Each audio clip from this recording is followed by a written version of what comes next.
ஏண்டி தோசை ரெடியா? எவ்வளவு நேரம்? ஏன்பா தோசை சுட்டுட்டு இங்க தானே வச்சிட்டு இருக்கிறேன். ஒண்ணுக்கு நான் வந்துட்டு போக முடியுமா? நீங்களே வந்து எடுத்துக்கலாம்ல. சாப்பிட உட்காந்து எதுக்கு எந்திரிக்கிற? உட்காரு. ஏமா அவன் தான் சாப்பிட்றதுன்னு உட்காந்துட்டான்ல, நீ ஏன் எடுத்துன்னு வந்து போட வேண்டியது தானே? என்ன வளர்த்துக்கிறாங்க உங்க வீட்டுல? ஏய் எத்தனை வாடி சீக்கிரமா வரேன்.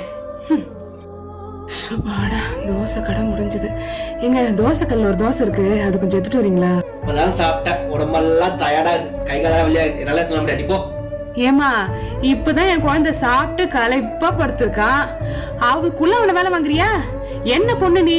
தோசை சுட்டவளுக்கு அதை எடுத்து போட்டு சாப்பிட தெரியாது, என்ன வேலை பொறுத்துக்கிறாங்களோ. சரி எந்திரிச்சு போய் எதுனாடா?